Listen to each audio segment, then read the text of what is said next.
Thank you for joining us for another edition of the Trey and Crew Show on 94.1 FM, Frogtown Tuned In Radio. We have a very important show tonight. We have Andrea and Phil Robinson from Cold Springs, Minnesota. Say what's up to Frogtown. What's up? Thanks for having us. And to let us tell a story about what's occurring to us in our daily life of living in small town Cold Springs.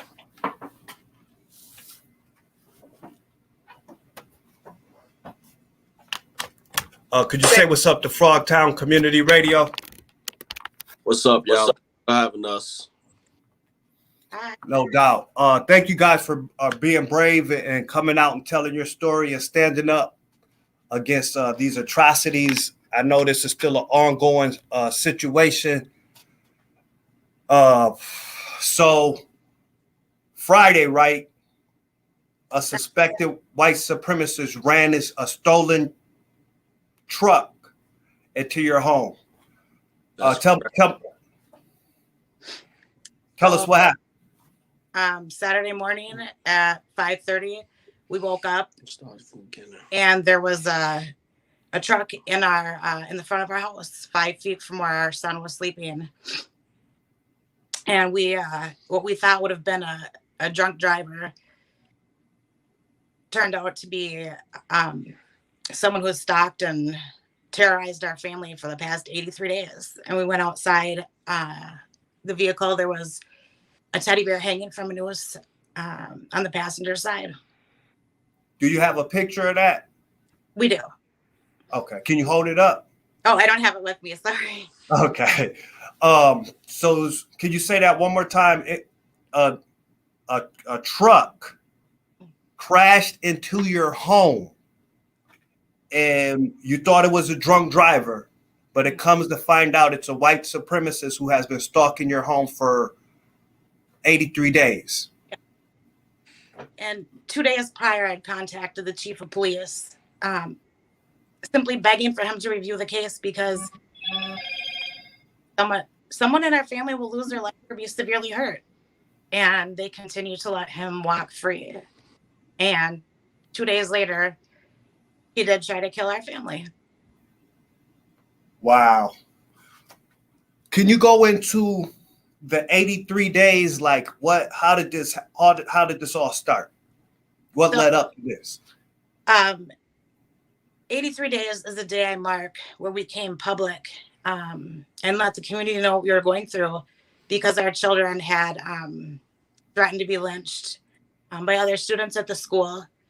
And the end of April, our school district gave the award to one of the boys for embodying the mission and values of the school in action. And I couldn't remain silent anymore, and we spoke out.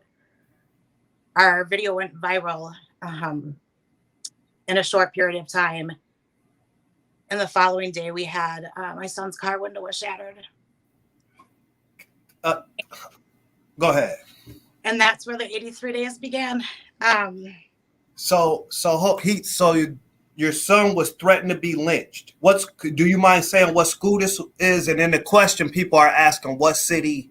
Okay. What city do you live in, and what school was this at? It was our daughter and our son, but our son had to leave the school district, and so still at Rocori Schools in Cold Spring. Our son left the school district because don't matter how much we tried to ask them for their help, as far as the racial slurs calling our son, for them dumping powder on him, and the threats he was getting, they refused to do anything to help. So for our son mental stability, we decided it'd be better to put him in a school where I basically blend in with people that was more like-minded as he was. And it's sad. Go ahead, sir.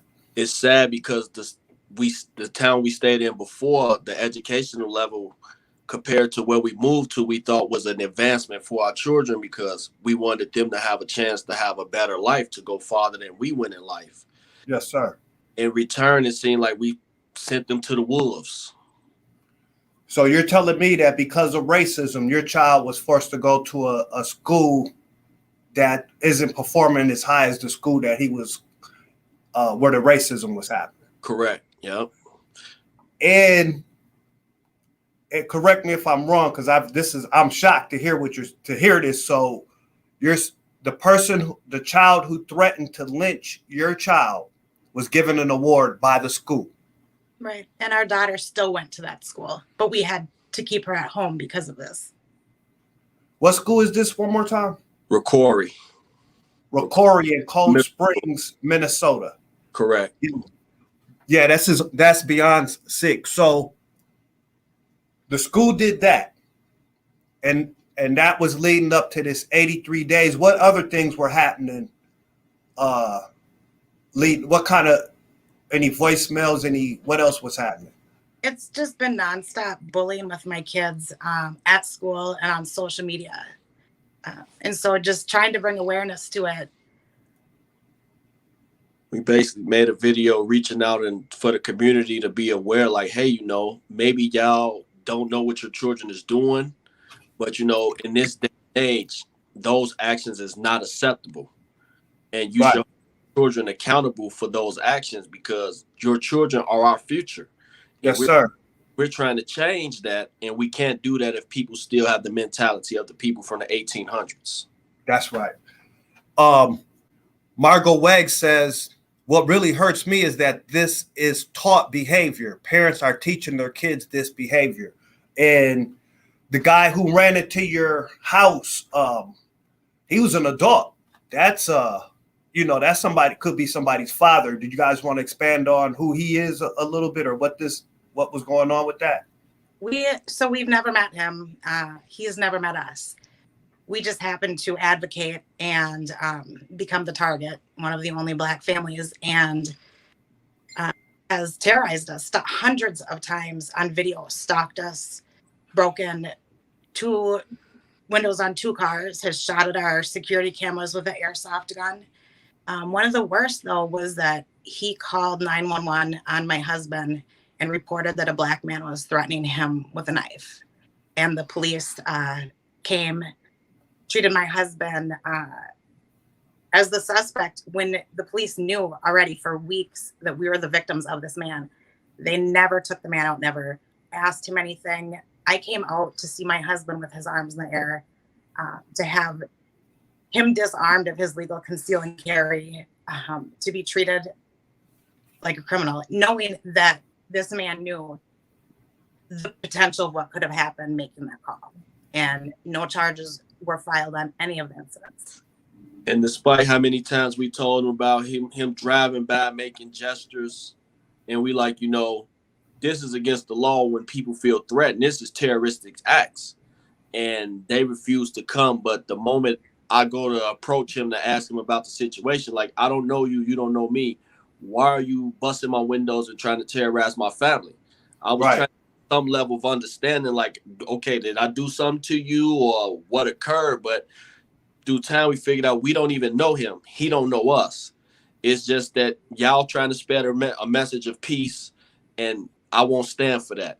Black should be with blacks and white should be with whites. That's what it seemed like that he was trying to boil it down to. And the fact that when we call the police, they come here and treat us like the criminals. But when the criminal called the police because I was trying to talk to him, and you got 4 squads coming out of nowhere, it's like, what do you do when you can't count on the people that's supposed to protect you? Right. And so, wow. I'm glad you made it. Go ahead. He was just released this past Monday for violating the harassment order for the 2nd time. And so it should have been no surprise. Tell them what happened, what led up to him getting locked up the 2nd time. Oh, he followed me in another town to numerous locations. And I don't know how long he's been following me. What's his name? Benton Byer. Benson Byer. So this suspected white supremacist Benson Byer, Phil, I'm glad that you got out of that situation. I think about Philando Castile, you know what I'm saying? And they call him, Phil. And then for somebody to have the right to carry, to be in front of their own house with their own children, their own family, and then the police come and treat you like the criminal because a suspected white supremacist who is stalking you.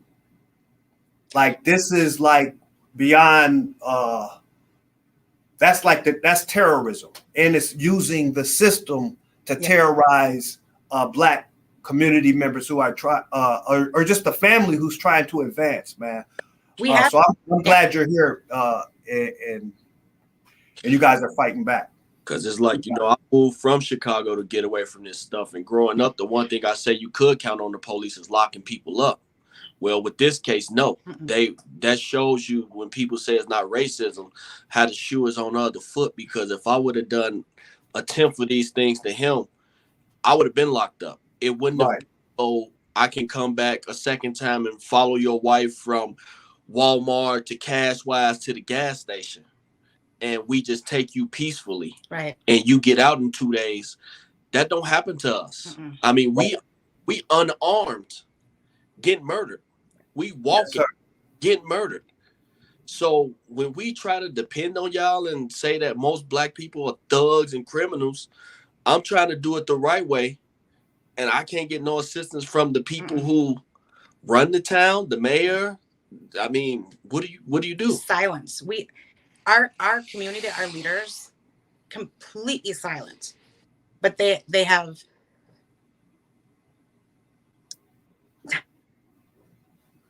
No one has reached out to us. And the reality that everyone needs to know, though, is yesterday after this happened, and the suspect was in the woods across from our house, after their minimal attempts to track him, the police abandoned us and said, we know he's in there. And we assumed that they would somehow be posted maybe down the block.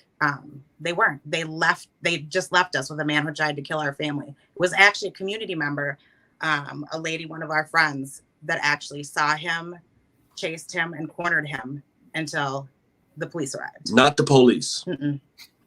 And it's like, even we showed them videos of him shooting at cameras, the videos of him busting the windows, because the first time we happened, we thought maybe it was a teenager.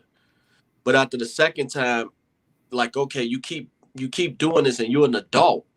What is going on? I mean, most times if you have video footage, that is proof. With license plates and the person's face, hello, you can see who this is. But I mean, it's like, let's give them a pat on the back, let them go. And normalizing it because we're a small community that they're not equipped or they don't have the resources is absolutely inaccurate. Because at any time, any incident that they weren't equipped to deal with, they could have reached out to the Stearns County Sheriff's Office, to any larger agency who would have helped. And to have to consistently put this on the city attorney that they won't prosecute. Why then are we contracting with a private city attorney that refuses to prosecute? But nobody is holding anyone accountable for where these decisions are made. And we want to know where they're made because we aren't getting support, but they sure are not doing anything. And it is not going to take us losing a child for something to change. Right. And it's definitely not going to take that. And can I just take it now? You guys keep saying things that I'm like, it's shocking to me. You guys have a private city attorney in Cold Springs? Right. So a lot of small towns, they contract with private attorneys because there's not per se enough crime that they would have a full-time city attorney. Or for whatever reason. So they find it more cost effective to hire a private attorney. The issue is, where's the oversight? And why are taxpayer dollars paying the chief? Why can he not make these decisions? Or is he? And on top of that, these are hate crimes. And we've reiterated this over and over and over. And so, we're going to the city council meeting this week. Were these reported to the state as hate crimes? It's not about economic development and making a perception that this is the safest city, because that's costing people. It's going to cost a life. There's nothing economic. You cannot put a dollar amount on someone's life. And I know you're shocked by it. It's sometimes we have to step back because we experience it every day. That we've learned that this just is how it is, but it has to stop being this way. It can't be. And we don't have to move. We shouldn't have to move. This is where we decided to raise our children. Right. I mean, the first in our families of all of our siblings to buy homes. I mean, to show our kids hard work and good ethics. And this is what they see. It's, I'm still in shock watching the video of an expedition barreling into my home where my children slept. Wow. I thought, he was dangerous, but that's a whole new level. You intended to take someone's life and you left the message with that news saying. That's a terrorist attack. That is. I mean, along with a hate crime, that's like using a vehicle to run into somebody's home. That's an act of terror. Yeah. Definitely. So, and after the act of terror, you're saying that he got out the car and ran into the woods, and then the police just was like, we don't know. I mean, they went out there for a little bit with a dog, but I mean, we asked for a drone. They said, the brush is too thick. They said the dog couldn't track him. They went in a different area, from where he went. It's even hard to say those things, with this being publicized, because you worry, like, what are they not going to help us next time also? But they aren't helping us. So if they're not, you got to get your side of the story out. I'll be blunt. If I would have did that, they would have had police coming from 6 other fucking counties. Absolutely. Yes, sir. Yep. Let's be honest. When did the police just decide, oh, fuck, it's a criminal, let's take a lunch break? Yeah. Are we still live on the air on WFNU.org? But no, I understand your anger, and I'm upset too. You know what I'm saying? Because I know if that was you or if that was me, we would get killed for doing something like that if we ran into somebody's house or or did something like that. So I'm just shocked that what you're saying is a woman had to go in there and finding. So she took it upon herself. I mean, amazing person, knowing how dangerous he was to go out. And when she saw him leave the woods, immediately took action, took pictures, followed him, cornered him to ensure he was arrested. And that's something, I mean, we appreciate that. Not everyone would do that. You also said that this has been happening to other families. Correct. Could you go into that a little bit? Most people leave the school district, but we do have a very large Hispanic community here who experience the same, if not worse, behaviors. Let me be very clear. Our school allows students to have Confederate flag, avatars on teams. They allow, teachers have used the N-word to students. They admit they don't know what zero tolerance means, so they do nothing, except when the shoe is on the other foot. Now, if it's a student of color, they have no problem disciplining the student. We have our soccer team, which is primarily Hispanic. They turn the lights off in the middle of the game. They don't have new uniforms. The announcers are volunteer parents. They don't have their own announcers or scorekeepers. So there's a defined line with the sports that predominantly white students play and minority students play. And for the school board and the community to say they didn't know this was happening, they did. I fell for that initially until I was forwarded emails that they've been aware of this. They were alerted to it, and they've done nothing. When the students protested the Confederate flag at a house across from the school at the beginning of the year, teachers drove by giving the thumbs down. The school refused to acknowledge that. As a matter of fact, when it happened to our kids, when they said, so the messages actually said, get the ropes ready, Christmas trees are bare, how many explicit are going to die tonight. And this is happening right here in Minnesota, Cold Springs, Minnesota. How far are you guys from the Twin Cities, would you say?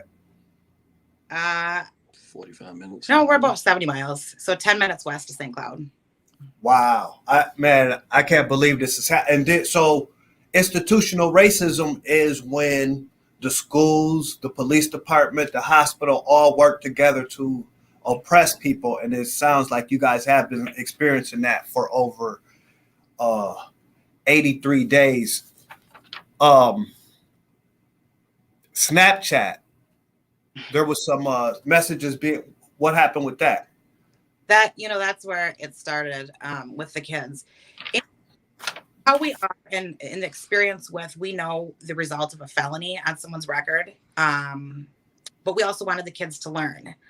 And so the other students, essentially the police told us that they told the other parents we would decide if charges were pressed, which put the responsibility on us. And so the end of it would be, not only do these children hate Black children, but now you've grown the hate. When the reality is, it is the state pressing charges. Now, if I was the victim of domestic violence by my husband, I could never say, I don't want charges pressed.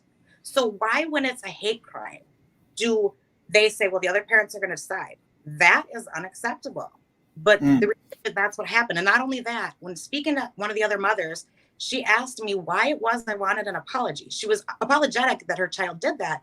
But she said, I mean, they're investigating you for your children having guns. I was like, my kids having guns?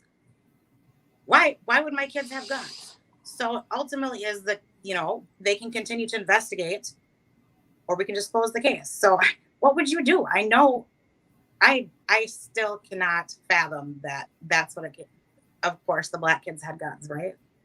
So instead of dealing with the hate crime that you guys, or the hate you guys are experiencing, they make you guys make the Black people demonize the Black people, demonize the family of color. Threatening to lynch my children.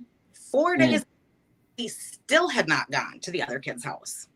2 weeks later, they simply made a call to one of the parents. But they took these boys under their wing, the police did, and talked to them, and, a kumbaya learning moment. I simply asked the school to send out a notice to parents saying, there's an issue with racism, there's an issue with bullying, and you need to monitor your children's social media. The school refused to send it out. I asked it of the superintendent, who also refused to send it out and said he wasn't even aware of any bullying at the school except this one incident. We did later find out that the superintendent is also the coach of the boy who threatened to lynch my children and then was awarded. Wow. Okay. So who's the superintendent? Or the superintendent of what's superintendent of? His name is Brad.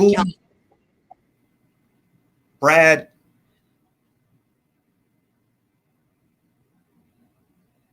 Hello? Can you guys hear me?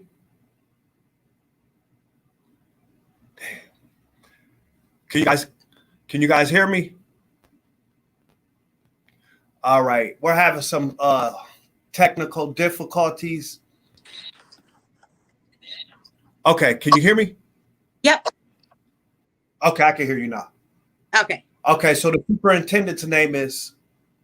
His name is Brad Kelvington. Brad Kelvington. Okay. Yeah. So this is Cold Springs, Minnesota, to all my people, all the activist community. Yeah. This week, we got to get out to Cold Springs, Minnesota, and see what's happening, because this is ridiculous. There's people of color being terrorized. Somebody just ran, a white supremacist just ran into a Black man's house. This brother moved here to get a better life, to escape violence in his hometown, only to come to Minnesota and experience more violence. And that's what we've been talking about with the history of Minnesota and the Great Migration, that people came from the South to the North to find a better life, only to find white supremacy and institutional racism. And you're a modern example of that. And that's why we passed something this called the St. Paul Recovery Act, that is studying reparations for the American descendants of chattel slavery. And I just wanted to put that in there because that's what we're talking about. People think that, we say slavery was a long time ago, or my parents weren't involved in that, or this and that, but you guys are actually experiencing it, modern day white terror in the state of Minnesota, and it's unbelievable. Before you go ahead. So I just want to say something in regards to the superintendent. The superintendent needs to step down. He was fully Yeah. aware and engaged in it. And just this past week at the school board meeting, when they were discussing critical race theory, he referred to it as politics, something they won't teach in school. I don't care what you call it, critical race theory or not, it's going to become part of education. He acknowledges time and time again this not to be an issue, and he's fully aware of it. He is not an appropriate leader for our school, and he needs to go. Wow. There's a city council meeting coming up Tuesday. this week. Mm-hmm. Tuesday. Where's that at? It's at Cold Springs City Hall at 7:30, I believe.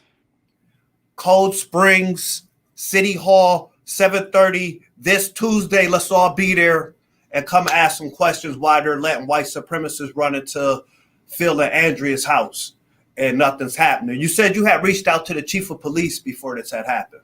Yeah, Go ahead. And we've spoken with him. Quite frankly, the department is not equipped, and there needs to be, in any incident, if you're unequipped or you don't have the appropriate training or any of your officers have bias, you need to regroup. You need to reach out for help. And I don't even, honestly, that's normalizing. This simply should not happen. It just, and the city council meeting is Tuesday, but 6:30 or 7:30, I can get that to you and you can put it out there. I'll be there and I will be speaking and my husband will be there. We'll be there. The community's going to show up and support you guys. This is ridiculous. And I feel where you're coming from, but I feel like they are equipped to deal with that, to deal with what's happening. If, again, like we said, if that was your children or Phil or I or somebody else, it wouldn't have came to that, you know. No. So, and again, I'm glad you guys are standing up, fighting, and we're gonna stand with you. Is there any do you guys have a GoFundMe or anything, or if there's GoFundMe, and if other news outlets want to talk to you who might be watching right now, how can they get in touch with you? So we have a shared Facebook page. Our journey is public, so it's Andrea Phil Robinson. And all of our stories are on there, our videos. Also, the link to the GoFundMe, one of our community members just started today, is on there as well. Okay. No doubt. So let's continue community. Let's step up and support Phil and Andrea. They got a serious fight on their hand, but I think this could change a lot if we all come together and confront this. Come together and unite and confront white supremacy and institutional racism in Cold Springs, Minnesota. Thank you guys for coming on and sharing your story. Let's stay in touch, and we'll see you guys Tuesday for sure. Well, thank you for taking the time to listen to our story and to help get the word out. We really appreciate you, man. Thank you so much. No problem. Please come back and keep us updated on what's happening, and we're gonna get the troops out there with y'all on Tuesday. We most definitely will. Thank you so much. Thank you. God bless y'all. Peace. Bless you too. And that was Phil and Andrea Robinson. Again, a suspected white supremacist ran into their home in Cold Springs, Minnesota, in a stolen truck on Friday. This ran into their house where their children were sleeping. They have been getting death threats through Snapchat. Their kids were threatened. This is the 80th. Happy birthday to Emmett Till, man. This is Emmett Till's 80th birthday. But to see that Black children in Minnesota are still being threatened to be lynched, that white supremacists are running into the house of Black people in Cold Springs, Minnesota, let us know that we still have a lot of work to do. So no doubt we got the St. Paul Recovery Act reparations dialogue meeting coming up August 4th. We're going to be talking about the racial wealth data. That's going to be at the Snelling Cafe. We got some other events coming up too, man. So I just want to thank you all on Facebook and on YouTube for tuning in and checking out this broadcast. Remember, they're going to be at Cold Springs City Hall Tuesday at either 6:30 or 7:30. I think you can go to the City of Cold Springs website to find out exactly when that is. But we need to go out there and make sure there's pressure on City Hall, make sure there's pressure on the police station on there, and make sure that this person is charged with a hate crime. Make sure the superintendent and codes that's over Cold Spring schools step down. We got some work to do, but I think we can handle it. To the people on Facebook, Twitter, and YouTube, thank you for tuning in to another edition of the Trey and Cruz Show. And to my listening audience on Frogtown, we're going to jump into some more music right here on the Trey and Cruz Show, 94.1 FM, Frogtown, tuned in radio.